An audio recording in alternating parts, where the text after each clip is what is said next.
Hello and welcome to Red Stain Radio, a Dead by Daylight podcast. I'm one of your hosts, Maddie, and I'm joined by my two lovely co-hosts, Stevie and Bryson. Hello.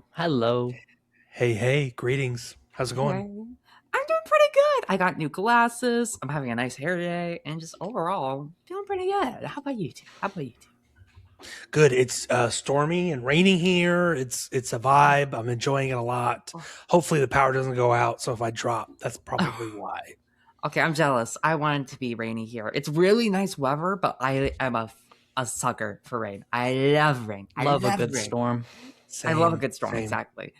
Well, guys, this is episode 44 of Red Stain Radio, and today we're going to be discussing some potential cosmetics or cosmetic collabs we want to see in Dead by Daylight. And we're also going to be talking about the last rift of Year 9, which is out now as of time of this release of video, the episode being released. There we go. Bloodbound, and it's a banger, which is why we're inspired to do this episode. But more on that in a minute. We have some things to tell you about. First things first, we have a Twitch account. Official Red Stain Radio Hell yeah. Twitch account. We've been streaming DbD every week, and we're going to try and continue that. And the link for the channel will be in the description. So you should go follow us so you can listen to Stevie, Bryson, Maddie, or any combination of the three of us playing Dead by Daylight together. And there'll be a lot of that going forward with 2v8 being out and this rift. Yes, we're also going to plan to maybe record some of the community nights and maybe some non-Dead by Daylight related stuff. That'll be probably a little ways down the way, but you can expect DbD content at a sporadic pace for the moment. Yeah. All I'm gonna say is we do have plans for somebody to play a scary game. So, yeah, that's gotta happen. You need to play that. More on that later. Sure, that later. Don't skip out on it. Additionally, once you follow us there, you can tune in for our Dead by Daylight 10-year anniversary live reaction stream on Sunday, June 14th. The exact time is to be decided, depending on when the stream is going to be, but that's probably going to be around 2 to 4 p.m. Yeah, probably the afternoon for sure. Eastern Standard Time, I should add, for the non-Eastern Standard Time users out there. 2 4 p.m. Eastern Standard Time, but that's big TBD. Big TBD. Well, moving on from that, we have some actual Dead by Daylight related news. Sadly, we do have to start with some negative stuff. That being, there is some reports that Behavior has laid off an undisclosed number of employees, though some rumors and unidentified leakers will say have said it to be around 30 people, and that these employees were from an external development team. Thoughts on that, ladies? It's always sad to see downsizing. Yeah, it is. It sucks. Yeah, especially for Dead by Daylight, where I wish they had all the hands working on it still. Like, I don't want anyone to go away from this. Yeah, especially for Behavior, which is got one of the most popular, if not the most popular ASIM game in the market. One of the most popular horror live service games currently at of the time of this episode. Is this, I don't know, is it really that bad? Is it really that bad? It's probably 30 people, but that's still 30 people out. Yeah, it's not like something that will impact us at all. Like, I can't see this being something tangible, but it is. I mean that more news. I meant it more in like the, I feel like if this company is doing so well, the fact that they have to let people go is kind of gross in my opinion. These people need money. Totally. They need a living. Why are we getting rid of people for no reason? You do not need a fifth yacht, is all I'm going to say. Unfortunately, this is the state we're at in the video game industry. Like, for example, we just had EA just laid off a lot of people who worked on Battlefield 6, and it was the best Battlefield 6 of all time. Yeah. Like, that game sold more than Call of Duty. Like, if your game does really well, you get laid off. If your game does really bad, you get laid off, and your company probably shuts down. Especially since this sucks. Yep. Especially since this is kind of riding on the tailcoat of Epic, where they laid over 1,000 employees. And this is the company that made Fortnite, the most profitable video game of all time. The fact they did that is frankly embarrassing. And also, it's really disappointing because they were getting rid of like key people like related to the story. Because Fortnite has a story. I know, crazy. What? I didn't know about this. But also like gameplay and map design and skin cosmetic design, art team, stuff like that. It's gross in my opinion. And the fact that even Behavior is doing layoffs. I don't know. It's coming. Yeah, it's weird to me, and to make it clear, this is their external development team. So these are people who worked on like a company hiring them to work on their game. Like, hey, we're hiring you to, like, Disney will hire them. Like back in the day, they made a bunch of like Disney licensed games before DbD was a thing. So these were people working on external projects. They weren't working on DbD, but it's weird that they maybe wouldn't move people over. I know I'm not a game developer, so I'm not sure why you wouldn't do that. My guess is maybe they just don't have experience with DbD, or maybe they just couldn't fit them into their current workflows or projects. I don't know. It sucks nonetheless. And yeah, like I said, this is just, it's the state of the industry, and it's really, really bad. I hope those 30 individuals can find a job, and they can land on their feet, because it's harsh out there for sure. Well said. Oh, sorry. Continue. I just said well said. Well, thankfully, we're going to move on from some pretty negative news to hopefully a bit more positive news.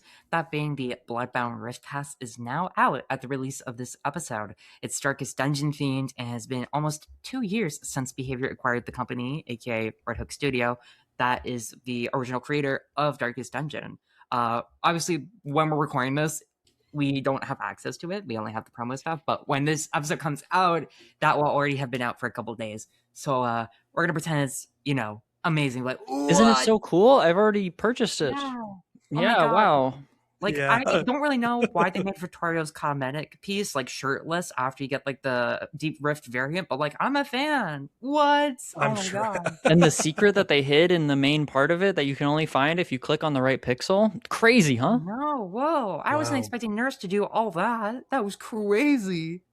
What do we think about the characters getting cosmetics? So, and, like, it's Nurse, Blight, Meg is in there. I don't remember any of the other survivors. You have David, Vittorio, and Zarina, not Thalita. Zarina has. Oh yeah, Zarina's got the plague. I forget her name. But in terms of killers, are we happy with this? It is not technically a licensed chapter. It's kind of a gray area, right? Like, they own it, but it's not a game they developed. So personally, I think it's cooler than the Witcher collab. Yeah, really? Yeah. Oh yeah. Like, I mean, I didn't play The Witcher and I didn't play Darkest Dungeon, but like, if I were to compare the two of them and say which one to me feels more rich and interesting, Darkest Dungeon over Witcher every single freaking day. Darkest Dungeon's characters, lore, it just gels with me a little bit more than like The Witcher. He's a mercenary who walks around, and he's a cool guy who fights orcs. Geralt is cool. But he's literally not as cool as the leper, like a singular character from Darkest Dungeon. To anyone in the chat, tell me you think Geralt's hotter than the leper. I have to look up the leper. If you have to look him up, we can't have this conversation. Agree to disagree. Sure. Disagree. Real heads no. Real heads are on my side right now. Real heads played the game. This is us deciding that. And people who played the game know that the leper is the boy. The leper is the man who you want. We have to do a Darkest Dungeon stream now. I swear. We'll just do that. Swear. We'll just do that in the coming days. Yeah, fine. It looks cool though. I've never played Darkest Dungeon. I want to play the game, but I haven't, because it's a roguelite horror. Yes, it is a roguelike. Yeah. So it looks cool. Cosmetics look cool. It's just really sick that we're getting kind of a fully fledged Rift Pass like this. This is nice, like record-breaking cosmetic collabs from different licenses. Like if we weren't meaning to break a world record, but I guess we did. Type Mr. Beast shit. Yeah, because we had Castlevania, I want to say 1-2 years ago. Then we had the Alan Wake themed one. Then we got the 80s themed that was a little bit Stranger Things. And now this one. There was the Saw one that had the Left 4 Dead collab in it. I mean, it had a Bill Overbeck skin. That's not like a Left 4 Dead collab, but like two different licenses in one Rift was our record. Yeah. But hopefully we see like more large scale license themed rifts, like at least one a year would be pretty neat, and preferably we would just get one a year, because I think that would be cool. And I would bet money on that for the anniversary we're gonna get another one, probably related to the license, because let's be honest, 10-year anniversary, it's like 99. Never mind, we're talking about other things. But yeah, that's the Bloodbound Rift Pass. Wait, Bloodborne's in this now? Hold on. We'll be talking about that in a second. Ooh, who said that? Anyways, additionally, along with this update that we got on Tuesday, we also have the Attack on Titan themed 2v8, along with the, I believe, legendary or ultra rare skin for the Trapper, which turns him into the Titan, aka Eren Yeager's Titan form. Thoughts on that? Cool. Some survivors are getting cosmetics too that are being ported from the mobile. So I think you're going to be able to have a full 2v8 themed Attack on Titan lobby if that happens. Yeah. So that's kind of cool. Attack on Titan's not my vibe. Cool that people are getting more of them though, because I know people were wanting them. I'm looking forward towards the Hudson cosmetic for the Alien collab, which isn't in these notes, but I had to bring it up. And that will be my main for a while. I hear that. No, I hear that. Literally, this, like, I couldn't give a shit about Attack on Titan as the 2v8, but it's like, oh shit, they brought it back and bigger than ever, and we didn't actually lose any of the content that was made for it for mobile. Yeah. So it's cool that they were able to save work like that. And I mean, it might be like reusing assets, and I hope they touch them up, because a couple times they brought in mobile skins and they were like missing effects, missing animations, missing the correct textures in a way that wasn't noticeable. But like the one I hate the most is Hillbilly has like the Frogman skin, and it uses his normal animations, so it looks like he's like a head trapped in a frog suit, but the mobile animation had him like a little more stiff, so it was a lot more like he was a frog man, and he had like a big frog mouth rather than a head under. It was weird, but the animations just didn't work because they didn't port the same animations. Yeah. So I hope that they did a little touch up for Eren Yeager, so that he isn't just stiff Trapper the whole time. Like if it just looks like a naked Trapper, I'm gonna be freaked out. But if it's like if it's walking like a Titan does with like the weight and like stomping around, and he just happens. I know it won't. I know. This is what I mean. I also saw a lot of criticism, people being like, I hope it's not put on Trapper, because they like that cosmetic, they like that character. They don't want to play Trapper. But they don't want to play Trapper, which is totally fair, but like, what other character do you put that on, right? Like, yeah.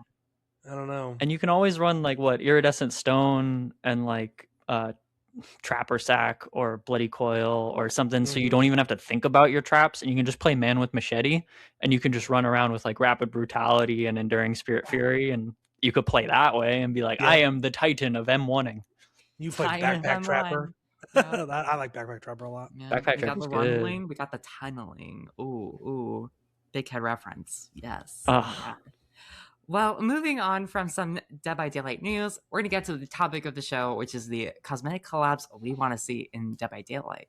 So we're going to be doing this kind of similar to a couple of episodes that we've done before, and the last episode, actually, where it's going to be round robin style. We're going to start with me, then Stevie, then Bryson, where we're going to give one IP or theming we would like to see for cosmetics, and we're going to kind of give like an explanation and talk about it before we move on to the next person, and just keep doing that till, eventually everyone has said their say.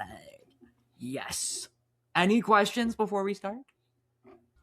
I'm ready to go. It's a little bit more of like a less themes. We did themes last time, so this one's a lot more. I think we pigeonholed ourselves to license collabs.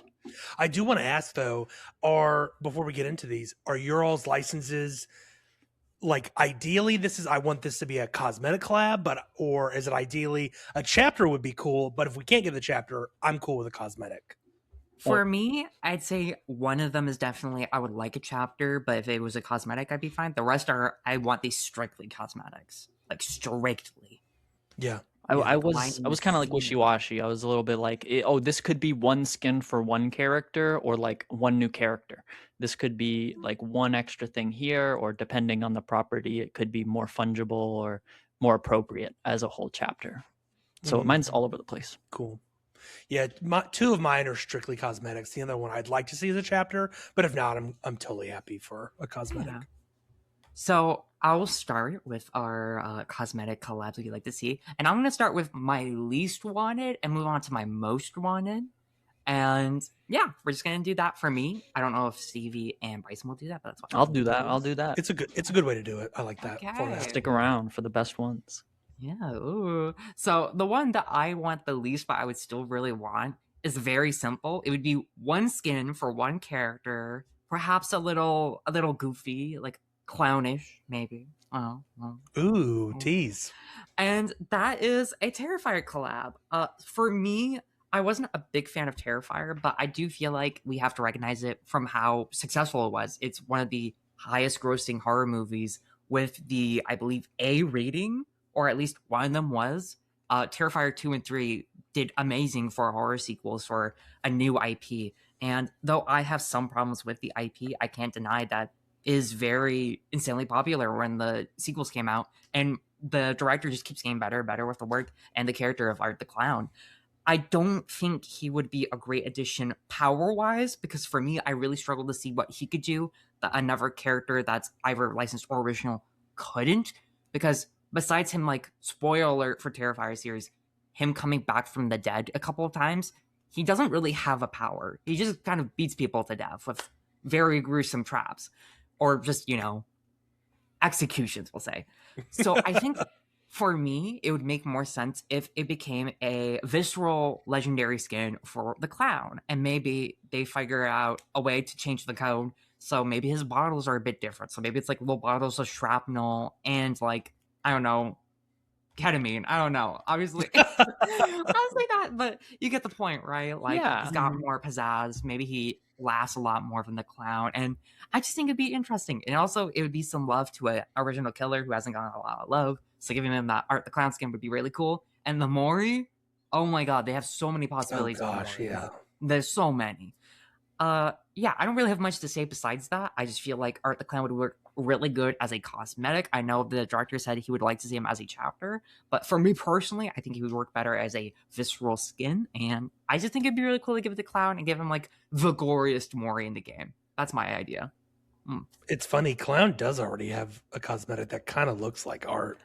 Exactly. It's a little close, right? Because you have like the demonish, like there's a couple, right? Like you have the Harlequin one. Right.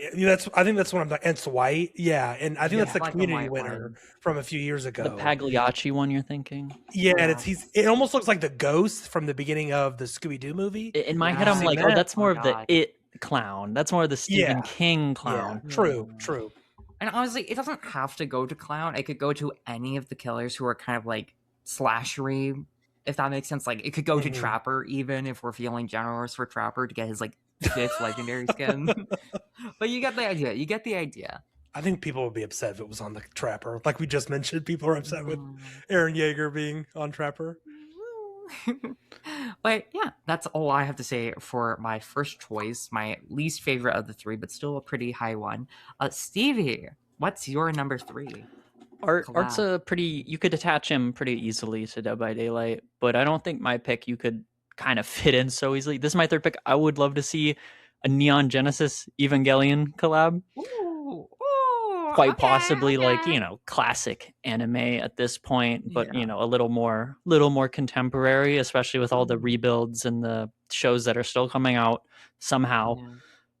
But somehow, to be said, I think Tokyo Ghoul has proven that anime can fit in DbD, and Neon Genesis Evangelion's not horror, so I wouldn't say give it a whole chapter. But that being said, I love the designs of a lot of the aliens, like angels, and a lot of the same thing. Yeah. But the angels would be fucking sick to see them running around trying to kill you. This is why I'm huge on the new Grimoire chapter, because angels coming down to kill you. Yeah. But the shapes of them and like the design of them in the show just is so weird.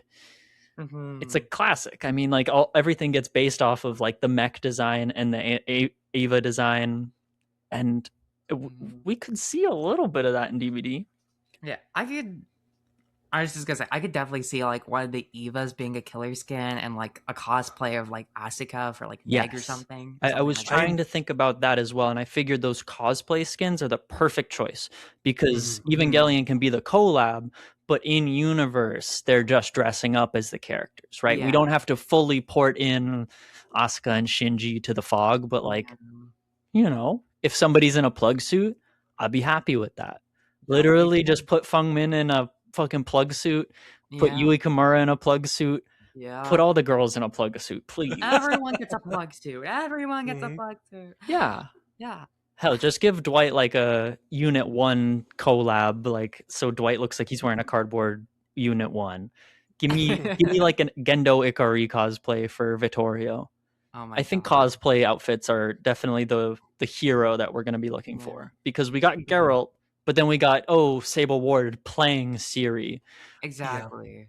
So I think that's the way to go, where we can kind of fudge it when we're not adding the characters. We're adding the character's likeness as a cosplay on an original character who would totally do that. Yeah, I could definitely see Fallen Min doing it because, like, obviously it's not a video game, so she's 100%. Probably not like. She does give like the energy of like watches anime like 8 times a day, 7 hours at least dedicated to watching her favorite anime. She has like the Silent Hill collab skin where she's cosplaying as Cheryl dressed up as the Supergirl, the magical girl Cheryl skin. And she also has the one for Jill. Yes. And that's really cute. I definitely could see her being like an avid anime fan and having like a plug suit based on what's her name? Blue hair girl, not Red. Would it be Rei or would it be Asuka? Rei. Yeah, Fungmin would be Rei, 100%. She would be Rei. She'd be Rei. 100%. 100%. Asuka, I could see that going to Meg only because she has like red hair. And that's my only idea. But if we're going off like personality, oh gosh, I guess it would also be Meg. Yeah, they're kind of like both kind of like very like, I don't want to say like hot-headed, but like very like you know that. You need that. Yeah, like very like sure in their own way, I guess. Sure in their own way. Yeah, I'm curious. So what like a killer skin would look like? Because Ramiel, I don't know how the fuck you would do Ramiel. He's just a fucking pyramid. That is not. That's not gonna work. But I would love to see Dead by Daylight's interpretation of Ramiel on a killer or like something like that. Like I could see like Rafe having like the top part looking like Ramiel, like kind of it'd be hard, right? Because what does Ramiel do? Like, Ramiel screams and shoots a laser, and I mean, well, if you're talking about the rebuilds, Ramiel does some crazy shit. But speaking of the rebuilds, I think that those would be actually the designs to pick. They're more modern. They're a lot more like fantastical and horrific. If you haven't seen the rebuilds and you're still like, oh, I should revisit Evangelion, the rebuild movies are great. If the last time you ever saw Evangelion was you watched End of Evangelion and it blew your mind, watch the rebuild movies. It kind of like if you watch like the original Eva anime and then you watch End of Evangelion, that's complete. That's concise. Yeah. But you can take the other route of you put all that in your head, you remember that exists, and then you watch the rebuilds, and it tells the story of the first half of the anime, and then it goes to Ramiel doing her thing, and everything goes crazy different, and it's great. So if you want to rewatch Evangelion, but you don't want to rewatch Evangelion, watch the rebuilds. That's what I recommend. Yeah. Your daily advice: watch rebuild. There's 4 of them, and they have batshit insane titles, so good luck finding them, and good luck watching them. You're going to love it. Right. That's crazy. That's crazy. There's 4 of them. And I've heard they're making like a 5th one, or am I geeking? I think they're making more. They're making not more rebuilds. But like, bro, let Shinji rest. Holy. Yeah, Eva rebuild movies. Oh my god. Bro, let it die. Please let it die. Alrighty, moving on from Evangelion to Bryson. What would you say is your 3rd most wanted collab cosmetic? For me, my 3rd most wanted would be Assassin's Creed. Ooh, and so the behavior already has some history working with Ubisoft, as we know, with the Rainbow Six Siege cosmetic. There was a For Honor collab, that's in air quotes because we got a charm and For Honor got a full fucking game mode where you put people on hooks. And then Assassin's Creed Shadows got a Oni story DLC, which was kind of crazy. I never played it, but Spirit did too. That's but insane. I heard those were pretty cool. But I should go back and play those because I liked Shadows a lot. But there's a history there. I think they're both based out of Montreal, which might be why maybe their offices are close. But maybe that's the thing. But I kind of have narrowed down to like 4 main Assassin's Creed games, and kind of the characters that they would choose to kind of bring over.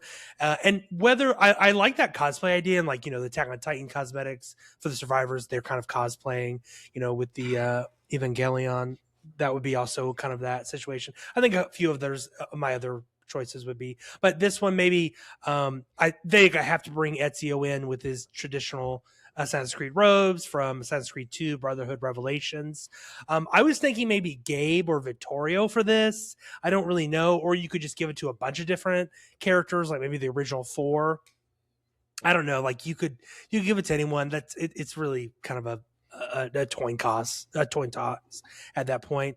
I think Edward Kenway from Black Flag would be cool, especially since Black Flag is getting a remake and it's coming out later this year. Ooh. It's like one of the best. It's like the best selling Assassin's Creed game ever. That for Felix, because I think Felix just has a similar build as Edward. My personal favorite Assassin's Creed character is Cassandra, the Eagle Bearer from Assassin's Creed Odyssey. Ooh. She's just a baddie, and I love her to death. I think Kate cosplaying as her would be phenomenal, and just an immediate day one buy for me. Mm-hmm. And then I think Naue and Yui or Naue for Yui, and then Yasuke for Adam from their recent Assassin's Creed Shadows game. That's would perfect. Be really, oh my really God. cool. So. Yeah, those are kind of my picks. But of course, they could pick, there's tons of Assassins, but those are, I think, the most iconic from the franchise. But it's weird that we haven't got any more Ubisoft cosmetics in DbD, or even like Assassin's Creed, because like Assassin's Creed isn't everything. I think they were in like the Raid Shadow Legends game. They are like, Assassin's Creed is just like they put that in everything. So it's weird we haven't gotten that yet, but maybe in the future. I was going to add, because, like, I also see across Assassin's Creed everywhere, because, like, I don't know if you guys know this game, but there's a game called Reverse 1999. I believe it's a Korean-based company that made it, and it's like a gacha. Wow. And they had a collab with Assassin's Creed where you could get, like, Ezio and the girl from Odyssey that you're mentioning, Cassandra, as playable characters that you could, like, get for the gacha and have, like, as a character. So I'm kind of surprised they haven't done anything with Dead by Daylight, but I guess the point, or not the point, but like the idea is if they're on Survivor, they're getting brutally murdered for the rest of their lives. If they're a killer, they're brutally killing people for the rest of their lives. And maybe they don't want to kind of like do that. I don't know. I don't know if Ubisoft cares that much. With that said, though, like Cassandra, I could feel like if they were to bring in a Survivor for this, Cassandra seems like the best, because I don't want to spoil anything for Cassandra, but like, okay, spoilers for Assassin's Creed Odyssey really quickly. They're starting now. Cassandra like has a staff that keeps. Or do you not want to be spoiled? I'm so sorry, Maddie. For Assassin's Creed Odyssey, come on. I won't spoil anything if you don't want. You're good. You're good, Maddie. Okay. I won't. No, you're good. I didn't say anything. I don't want to spoil it for you if you. Oh, okay. Or the listeners. But anyway, there's something special about Cassandra that's very unique to her and no other assassin. So I think that reason could be. She's got a bird. Could be a reason. No, I mean, she's not the only one. They all got bird. But yeah, I know nothing about Assassin's Creed. But you don't want. But you don't want spoil. No, it's the principle of spoilers, isn't it? It's the principle. Listeners, if you want to know, just go Google it, because there's something unique about her. And yeah, she's really cool, and she's a baddie, and her voice actress is amazing. So yes. Alrighty, moving on back to me. We're gonna move on to our second most wanted cosmetic collabs, and for little old me, this one's gonna be kind of controversial, because like I thought the last one was kind of controversial, because I know people really wanted Art as a killer. So this one might be, I want to say it's a toss up, because like there's definitely a party of people who are like, this would be cosmetic only, and I'm happy with that. and never have her like, if this is not a chapter, I will cry and I'll throw up and I'll poop all over my room. And that's Scooby Doo. I really like Scooby Doo. I grew up with it. I love the characters. I love all the different shows. What's new, Scooby Doo? They're coming after you. You're gonna Classic. Exactly. And if any of you have seen Mysteries Incorporated, you know Peak. You're talking my language. That is amazing. It's one of my favorite shows of all time. Yes, it's aimed for like 12-year-olds. Did it fucking cook? But if I hear a 12-year-old talking about Nibiru, I'm like, you know game. You know game. Exactly. When, spoiler alert, Hot Dog Water gets fucking murdered, that was fucking intense. That was intense. I guess I need to watch this. Hot Dog Water Girl needs more love in this world. Oh my We God. need more Yuri of Hot Dog Water and Velma. Correct. I will forever say. Correct. Exactly. Correct. Anyways, Scooby-Doo has such a big imprint, I want to say, for the introduction for horror. So like horror for like, I want to say children. So like, I want to say like 9 to 13-year-olds. There's not any horror. All the horror is kind of like aimed at teens and older because, you know, they want to get spooky. They want to get scary. They want to get gory. There's not any like gateway to the genre since it's so adult. And Scooby-Doo for me was kind of that gateway. It was kind of like that introduction, like beginner tutorial kind of for horror. And like obviously Scooby-Doo is more mystery inclined around monsters, but I definitely think there's overlap with like, I want to say horror, but it's specifically aimed at kids. Absolutely. Especially with some of the movies, like the Witch's Ghost, I think it's called. Yeah, the 99 movies. Scary. The That Witch's was Ghost kinda is my like favorite. 12-year-old Where the movie. monsters are real, the zombie monsters island are and real. stuff. No, Yeah. you're thinking not the zombies one. You're thinking of the pirate one. So the idea was that in the 99 they rebooted Scooby-Doo with 4 movies, and as a kid you probably watched 1 or 2 of them, and Yeah. you were like, "Whoa, this is crazy! The monsters are real." That was kind of the bit between all 4 of them, was that the monsters are real this time. So Witch's Ghost has like the town is doing a hoax where they're making a witch ghost, to get tourists, but then there's actually a real witch who gets summoned by the evil writer. And then you have the pirates. Then you have the pirates who are like, they're actually cursed. And then you have the werewolf one where there's actually werewolves. And you have the alien one where there's actually aliens. Werecats. So that was the bit behind all 4 of those, and that really like shook up Scooby-Doo, because it used to be like, the monsters are never real. Why would you watch this baby show? There's never real monsters. It's always a guy in a mask. Yeah. But then they shook it up. I love Scooby-Doo. Yeah. It's a good shake up.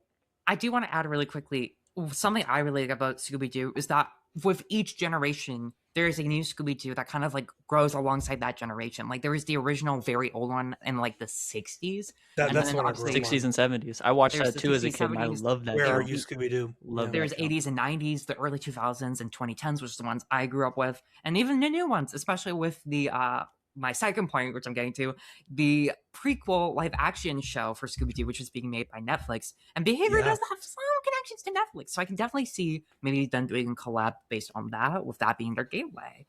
Now, in terms of like cosmetics and stuff, I was thinking about it, and I have a couple suggestions, but like Fred for Felix, I feel like is a no-brainer. They're both very like smart and have like that dumb blonde aesthetic, so I feel like that would be perfect. Felix, Fred, F names. Felix taking strays. Sorry, Felix. Sorry, you're catching strays. For Shaggy, I was kind of struggling, and then I realized it's Dwight. Dwight is Shaggy. Easy. They're Dwight always is running. Shaggy. They're always hiding. Are They're these always afraid. They're always Are afraid. these cosmetics are they cosplaying? Or they? I would say cosplay. Yeah. Yeah, I think. Because I don't think they want the actual characters suffering. Because especially since it's for a lot of like children, they don't want to see like, oh my god, it's Fred, and then Fred gets his face melted off by the Matthew cyborg Lillard robot. returns to voice Shaggy. That would be cool. That'd be incredible. Do know Matthew Lillard. They do know Matthew Lillard. Ooh. Some other suggestions would be a Scooby onesie for literally anyone. I feel like that could go for literally anyone. All original. Put it on all the baddies. All the baddies All need the Cookie baddies. Monster pajamas and a Scooby-Doo onesie, and That's good. Additionally, I wrote for Velma, I think Claudette would be perfect because she's kind of got like the nerdy, very smart I aesthetic. would love Yeah. that. And I don't know, her being in a little like orange sweater, I think would be super cute. I don't know. And give her that also- fuck ass bob. Oh my god, Yeah. that would be so cute. Exactly. That would be so cute. I think that would be super cute. With Daphne, I was really struggling, but I feel like Jane would do a really fun cosplay. Jane would with be that. good. Yeah. That would be good. Yeah. Have you ever see like people do like people have done in the past, like, oh, here's my Scooby Doo, like I tried to make the Scooby Gang in Dead by Daylight with the characters that are already there. I love when people do that, and my favorite that I like is when people do like the all purple outfit on Yui or on Yunjin, and Yunjin gets like all purple and she's Daphne. Exactly. So I think for Daphne, it could be for Jane or Lee Yunjin, but I kind of lean towards Jane, but I think Yunjin would also eat in like a Daphne cosplay. And then finally for killers, there's so many options, but I think a like torn up / Dead by Daylight interpretation of the spooky space coupe for Singularity would be kind of fire. The spooky space coupe. That would not be kind of fire. I don't know this one. That's like the astronaut with like the skull inside. Like if you remember Where Are You, Scooby Doo? Like cool. It's probably one of the most iconic frames from the opening, but he only has like one episode. Yeah, I mean they all have like one episode. That's kind of like, you know, but like spooky space kook, I think that would be fire. What about the Minor 49er for Deathslinger? Or Minor 49er, exactly. So, people have wanted a 49er skin for him. I think there were a few community submissions that were cute around that. But awesome. That would be my suggestion, my number 2. But I do think there's one more I would love so much more. So much I would love a chapter along with it. But we're going to get back to that in a second. Stevie, what is your number 2? All right. Pulling up my number 2, closing the picture of the space kook. The space kook. I think for my second pick, I would love to see... We got to bring back James Wan. This is the director for Saw, and I think he's got enough movies behind him too that he is kind of one of my favorite horror directors, if I must say so.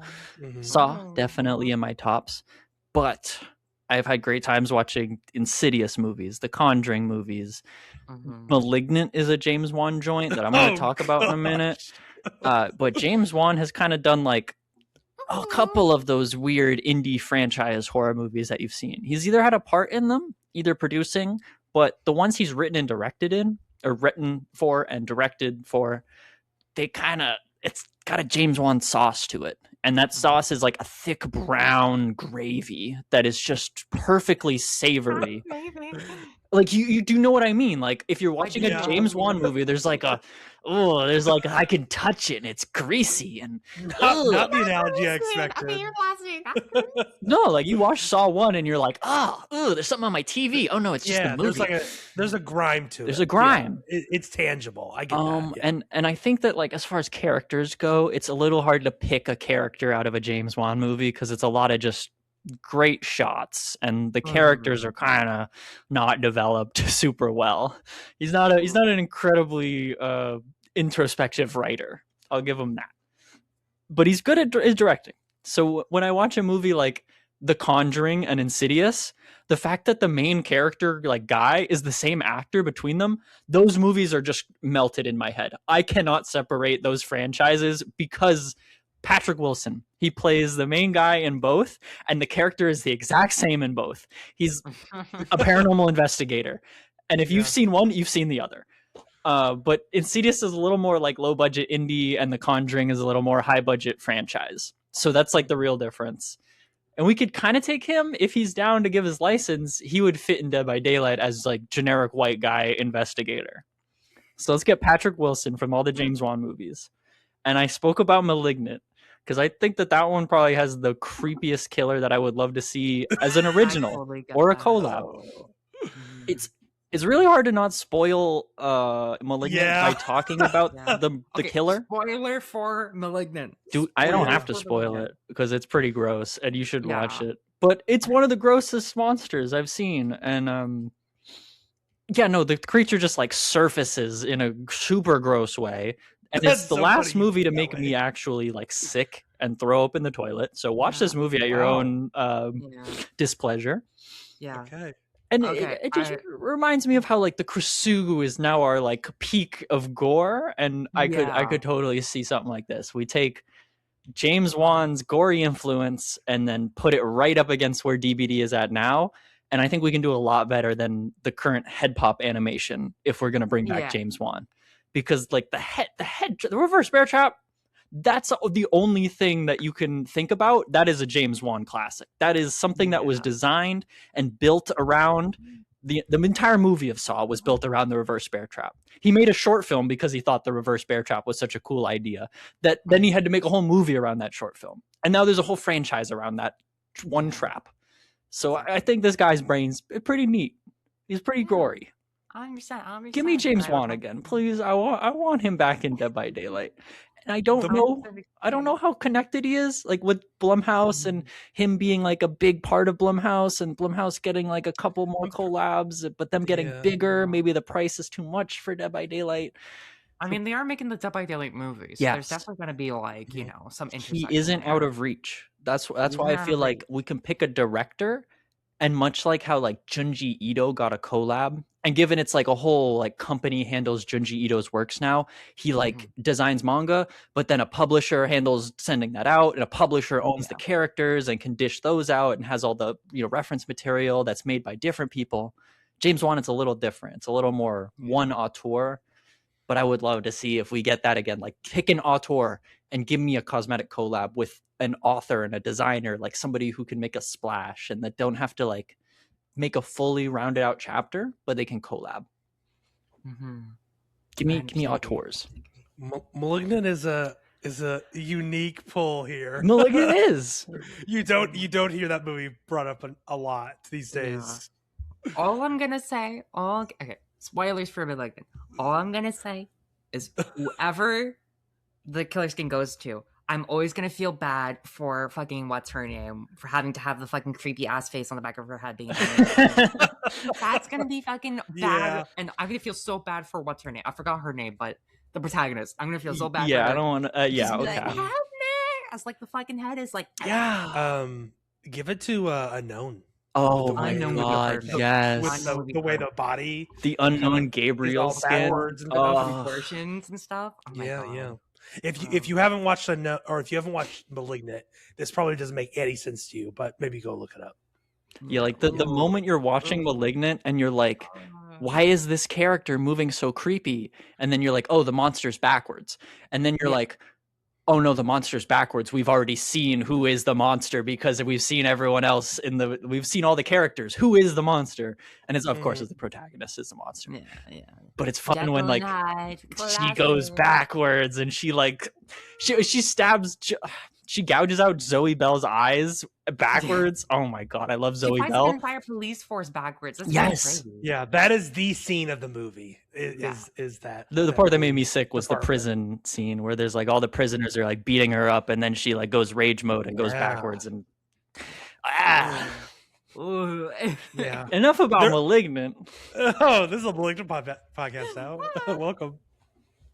Next up, please. I don't want to think about that movie. Is my go? I think. Yeah, you're up, Bryce. For me, this is the chapter, this is the collab I would like a chapter. It would be Survivor only, I think. But I would absolutely take a cosmetic, and that's Dishonored. Dishonored is such a dark, gritty world. Like they're dealing with a rat plague through both games, excuse me. You know, there's magic in it. There's occult vibes. Again, steampunk, which we have some cosmetics and themes around in DbD. If it were a cosmetic only, or if it were a Survivor only chapter, I think Corvo and Emily are just easily givens. But I also would love to see them as cosmetics. Ideally, these would be more Geralt with the Witcher kind of vibes, less cosplay, more like one-to-one adaptations. Yeah. And so I think Corvo Attano with his mask, and maybe a variant that is without his mask. If you've seen the Dishonored cover, you know. I think that headpiece would be cool. And I'm thinking maybe Felix or Vittorio for that. Vittorio would make sense, especially for Dishonored 2 version of Corvo, since he's older. He's in his 50s, which I think pairs well with Vittorio. Emily Caldwin, which is his daughter, of course. I think a legendary for Tori would be cool. You know, she has this cool like scarf mask thing that goes around her neck and then comes up and covers her nose and mouth when she's in Dishonored 2. You know, she's got this kind of like dark, but she's supposed to be a queen, kind of regal vibe to her. If you see her cosmetic, it's like a long trench coat, high collar. It's like black, but there's like there's highlights of purple in it. It's just she just looks like a baddie in it. And then of course I want her to have the outsider mark on her hand. I think that'd just be a nice touch to Tori. And I think that just I need to buy those games so bad. Oh my god, they're so good. All three of them are fantastic. There's 3 of them? Well, there's 2. There are. There's 2 main games. Dishonored 1 and 2. And then there's Death of the Outsider, which came out after the second game, which stars Billy Lurk, who is a wonderful pro-tag / antag / gray character, I would say. And I think Billy Lurk for Elodie would be really, really good. And Billy Lurk gets she gets powers from the Outsider, who I'll touch on in a second, and she essentially gets her arm and her eye replaced because she loses those. And so she's got this glass eye, void eye, and it's got hues of red in it. Her arm is think of Spirit's body where it's floating, but they're not quite touching. Her arm is like that, but it's shards of black, and there's some actual bone in it. Oh, so cool. Magic magnetism. Yeah, just really fucking cool art style to those games. I highly recommend playing them. And then we have the Outsider, who is the individual granting these abilities to these individuals, and some would say is the antagonist of the entire franchise. I wouldn't necessarily say that. I think he's very kind of morally gray, and then there is a cult kind of obsessing over him.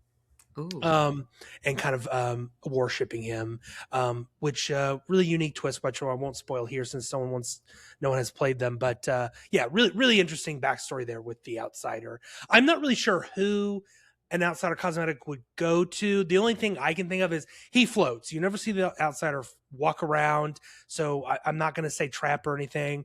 He floats around like Henry Creel, but you can't really do that with another license. So maybe a gender bent nurse would be kind of cool. I don't really know.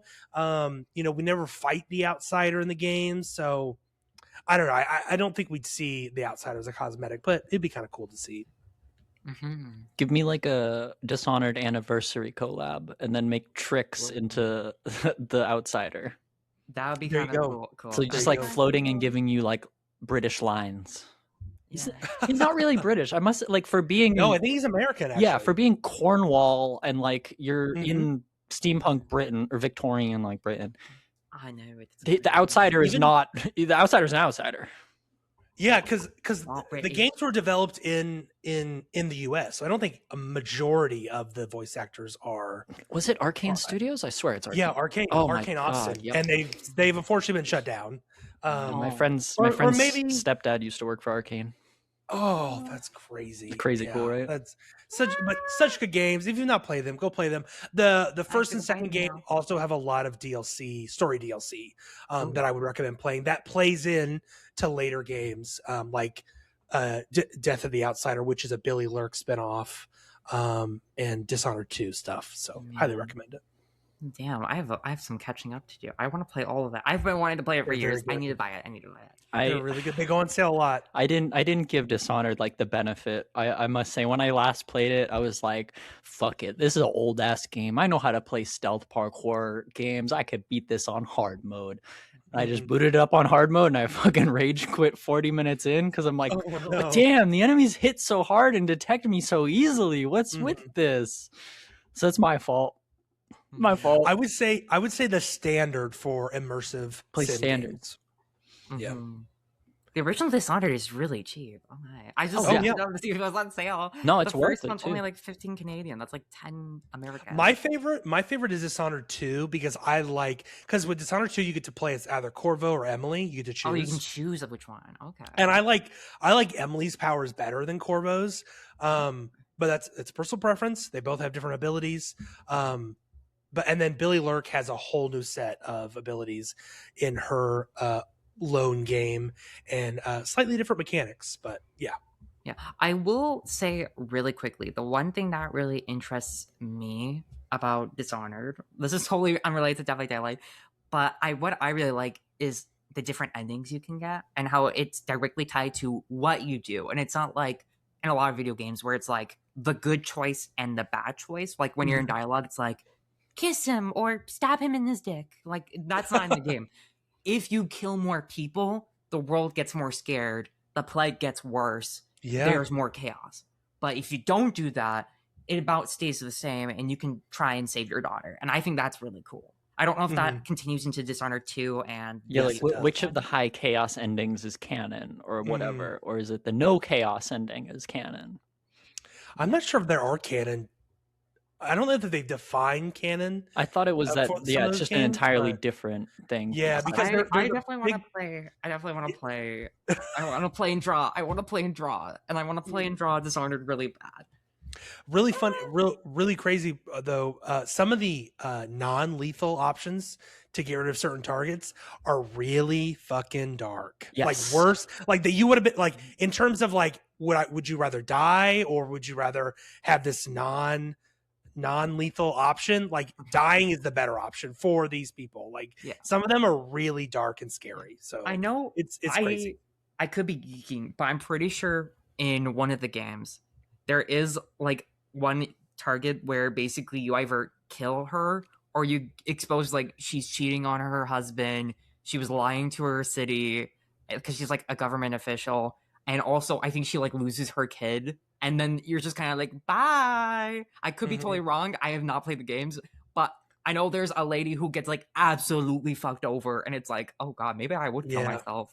Maybe I would kill myself. There's one, and maybe this woman, but you can either kill her or you can give her to her obsessed like stalker essentially, and that's the non-lethal option. And like so like you drug her and dump her somewhere, and that's you put her unconscious body on his boat, and he's like, "Thank you, I'm going to my island now." Yeah. Oh my god. And it's like horrible. Plus morality points.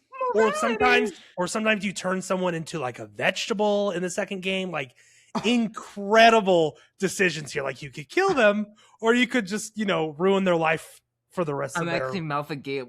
Yes. Yeah. And like the first game has a bunch of tonal inconsistencies like that because it's like an early 2000s game where like it doesn't know how to treat women. Ooh. But it is fun stealth game where you kill cops. Yeah, you do kill cops. That's it. And some unique, really some rich unique people ways. too. Ooh. Yeah. Ooh. Alrighty, we're gonna move on to Bryson, to me, and we're gonna talk about my number one pick. You may not know this, but one of my favorite video games of all time, not to be basic, is a FromSoft video game. And if you don't know, they're the people who made Dark Souls and Bloodborne. Oh, not Armored Core? And Armored Core. Armored Core is an underdog choice. But there is one game among them that most people probably have played, I have played, and I would love not only a cosmetic collab, but a chapter. And that for me would be Elden Ring. I think an Elden Ring chapter would hit so fucking hard. You cannot deny that. The storytelling, the environment, the visuals, the art. It's so good. It's so good. But most importantly, Dead by Daylight has a lot of themes that they've touched on, but I don't think they've touched on enough. And for me, that is fantasy / dark fantasy / grimdark fantasy. We have two fantasy. Dungeons and Dragons, obviously. Darkest Dungeon, technically. And Castlevania. And only one of them is really grimdark, ignoring Darkest Dungeon because that's happening like really soon. And that was Castlevania. Dungeons and Dragons can be spooky, but it's not normally that spooky. I think an Elden Ring chapter would be amazing just because it would add to that dark fantasy vibe, especially since we don't really have that like really there. Like Castlevania's kind of there, but I feel like there could be more, especially with sci-fi where we got Singularity and then shortly got the Alien after. That was great. We should do that with this one. To build upon that, there's so many different character designs, enemy variations that could work for Survivor and Killer that you could really just delve into that.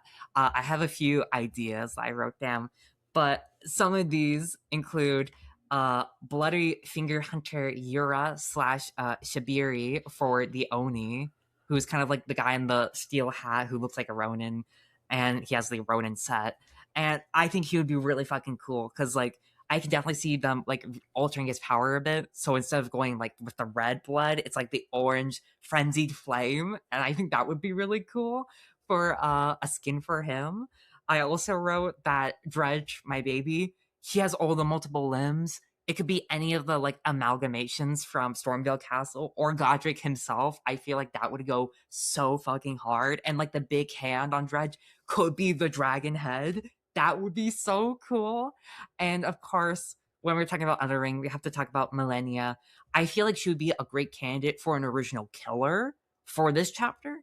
But if she were to be a cosmetic, I feel like she would work really good for Spirit or Nurse on Silhouette alone. Or, of course, the Plague.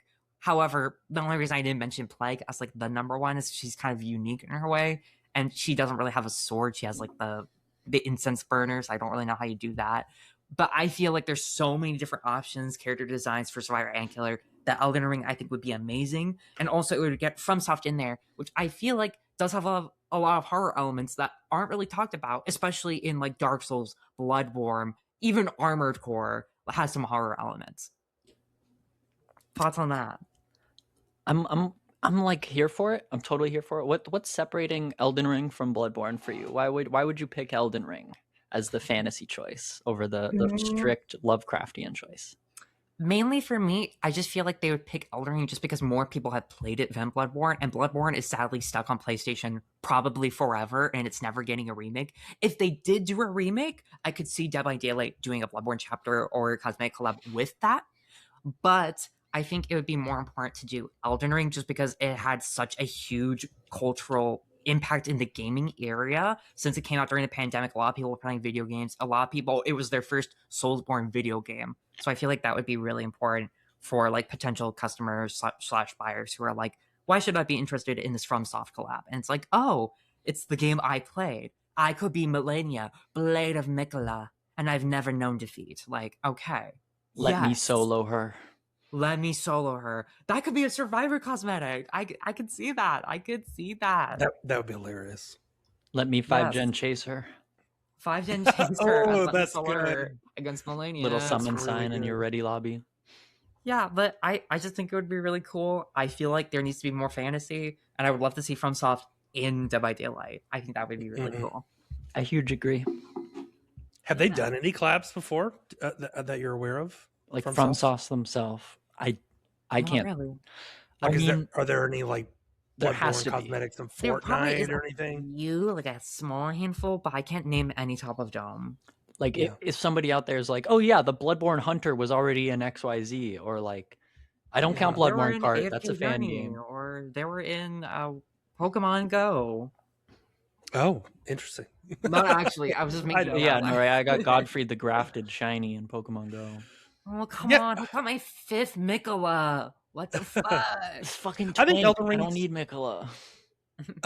I think Elden Ring's a good choice, especially since Bloodborne has kind of been dormant for fucking decade, almost a decade now, or a little over that. Yeah, at least a decade. Oh yeah, yeah. It's and they Blue Point pitched a Bloodborne remake, and then I think Miyazaki or didn't want to do it or whatever, and it's like, okay, whatever.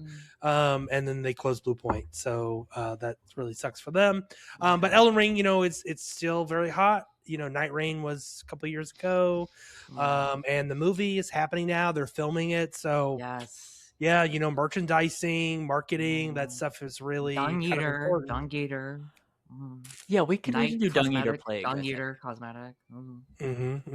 So yeah, good choice. Good choice. So Gideon Ofnir. I also think this. Knowing. I also think this cosmetic cosmetic collab would just bring new players. Like, Elden Ring is in DbD. Like, I'm gonna get in on that. Yeah. There's so many there's so many capabilities. There's so many possibilities. There's so many options. Even if it's just like knight armor suit, that would be a fun one. Like if it was just one cosmetic for knight, I would still be happy. I would prefer a chapter and cosmetic, but I would be fine with just one skin. I would just be like, that's peak. Abyss Watcher knight. Oh. And he summons his guards look like they look the same because they're all the same Abyss Watcher, but then you can't tell which one's chasing you. Oh, that would be perfect. Oh my god, that would not be annoying at all to go against. It's like, it's actually no, you'd be pretty easily to tell because they're gonna be glowing green, and then the normal one would be like. But that's Dark Souls 3. That's not Elden Ring. yeah. But Dark Souls 3 could also work. I could see that one working too. Yeah. Yeah, is that your Elden Ring? That was my last one. That was my Elden Ring. That Good was picks. my Elden Ring. Moving on to you, CV. What would be your number one cosmetic collab? Okay, I'm doing it again. I'm picking another director. This time, Guillermo del Toro. I think more people will know him, Goated. and more people will have a favorite movie of his that they could look to. Let me jog your memory. Guillermo del Toro, director, writer for things like Pan's Labyrinth, Pacific Rim, Shape of Water, the last Frankenstein joint that came out in 2025. So good. I need to see the Frankenstein movie still. Go see it. Same. It's so good. He did the Pinocchio movie, but that one of the Pinocchio movies, but that one's not scary. That one's just Kino. He's done Hellboy, which I loved, and then he did Blade 2, the second Blade movie. So Wild. this guy's got the chops. He's got the classics, and he's kind of like got his own spin that he puts on stuff in the way that like nobody else was doing comic book movies before. He kind of did. He did the Hellboy movies before the Iron Man movie came out. He did the Hellboy movies when the Hulk was still maybe 1 or 2 movies. So I think horror comics and like that kind of zone where it's a little more mythological is what Guillermo del Toro kind of works in. And I think this fits where a lot of our legendary skins and a lot of our collabs are like myths and legends. And Guillermo del Toro is great at interpreting that shit. Pan's Labyrinth, he takes like the fawn, the story of like Pan and the labyrinth, and he can lead you out of it. And you got the little girl who needs to escape all the monsters. But he twists it and fuses in like the Mexican Civil War stuff. So it's great stuff. He's like good director. I think Shape of Water really tells like, here's the monster movie where our main character falls in love with the monster. And that one's really sweet. And so I think he's got a good little touch for twisting monsters. It might be a little hard to get a skin for anyone specific or a chapter too. But I think if we get the right fuse where maybe we get like a Fishman character and then we can get the Shape of Water. Or maybe we somehow get a Hellboy skin and then we can get a Ron Perlman voice acted Hellboy character somehow. That would be fucking stupid. I would want that. I would say I do think there would be certain characters they wouldn't do, like the fish from In the Shape of Water. Like, yeah, he does like do a little bit of fighting, but like the point of the story is like, ostracization from society, how you're treated like as an outcast, and how you can find other people like that, and that you're not really alone, even if you aren't exactly the same. It's not about running and screaming. You're right. Yeah, it's not about running and screaming for the fish man. And Frankenstein might be morally gray, but I could see it being either or, where he could be a skin for a killer, and they do that because he does get pretty violent. I could also see them not doing that because he is pushed to do that because of the society they live in, where they treat anyone different as evil. I find it hard to like one-to-one match up these characters, but in the same sense, I'm like, he's got something. Guillermo del Toro has something in his brain that makes him see classic literature and stories and just say, this is still fresh. I can still put this on the pan and reheat it and it's fine. Yeah. And he cooks. So I want him to be given like the scraps of behavior, like the shit on the cutting room floor that they don't know how to tool into the game, and him to be like, yeah, just put this here and there, do this with this, and then do that. Like, I want him to collab. I want him. I don't want one of his movies. I want the guy. I want the whole man.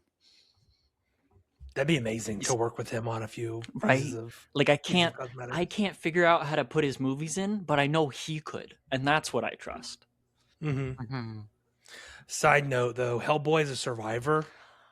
That I would make him. That would be my name. That would be my name. Come on. You just hook Ron Perlman. He's like, ah. Ron Perlman has expressed interest in returning that character. Maybe you could do it in a video game. Yes, please. Yeah. That'd be cool. Yes. That's my take. Guillermo del Toro, baby. Give me more good authors, directors. Amazing.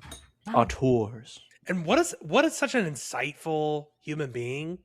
Like, I don't know if you all have seen interviews with him, or he's smart. Like, he just an incredibly emotionally intelligent and just intelligent man overall. Like, just super insightful. Like, if you all, if listeners, if you haven't watched some interviews or anything, I could watch that guy for forever.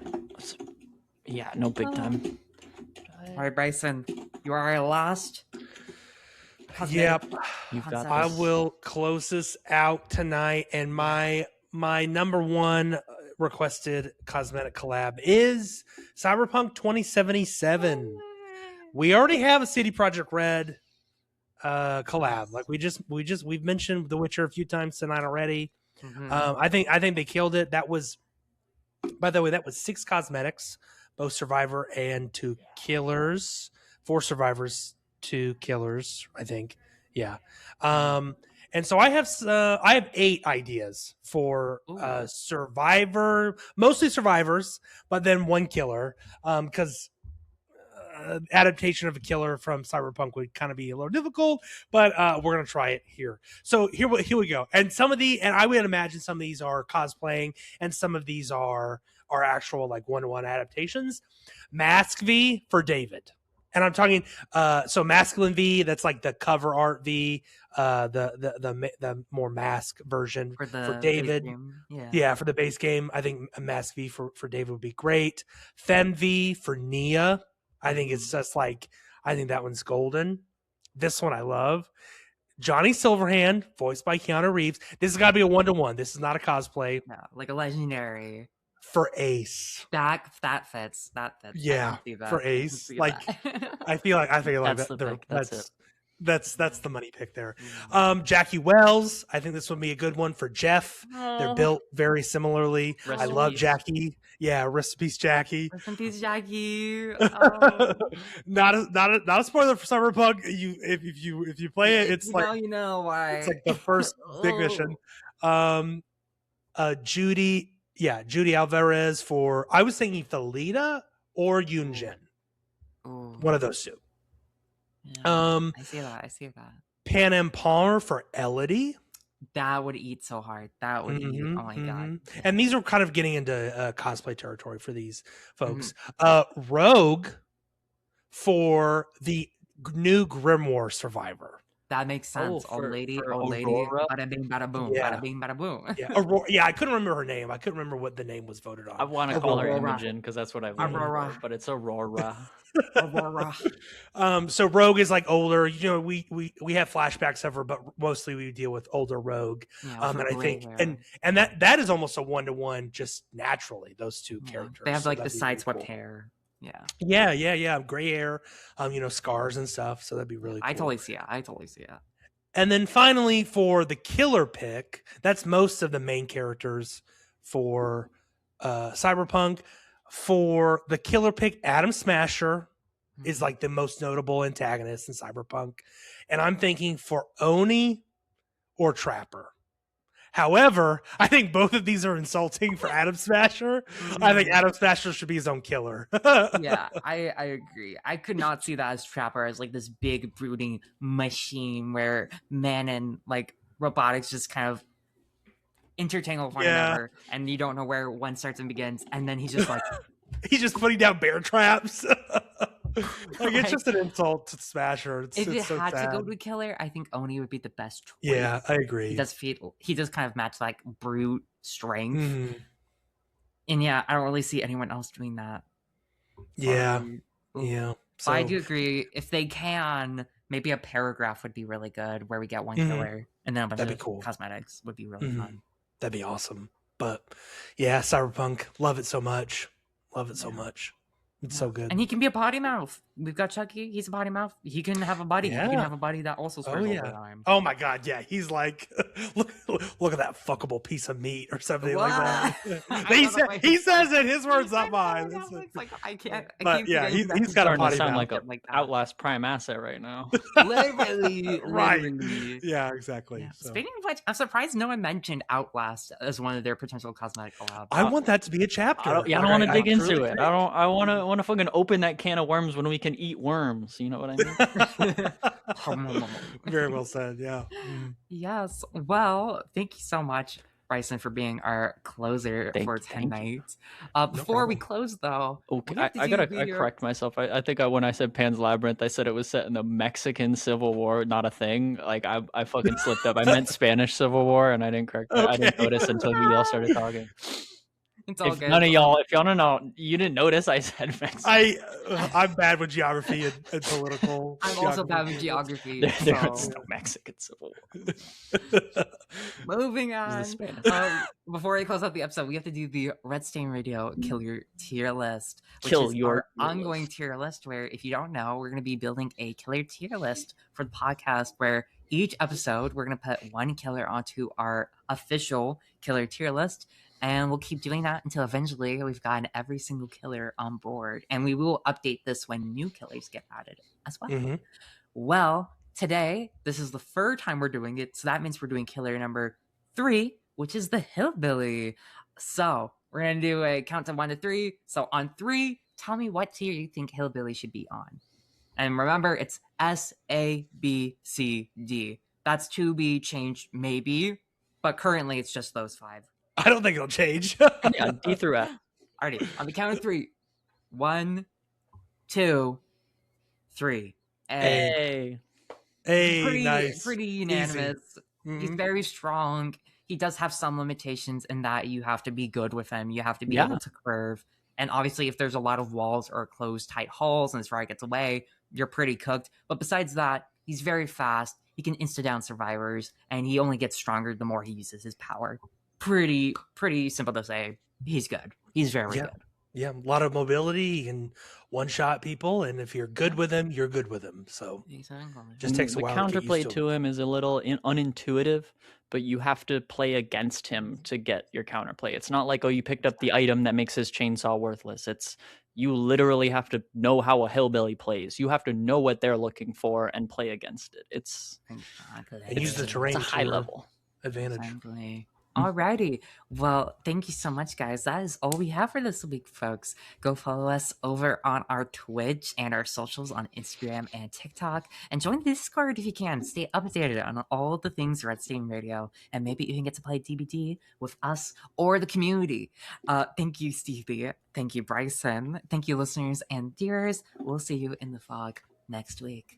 Bye-bye. Thanks, everyone. Bye. Bye.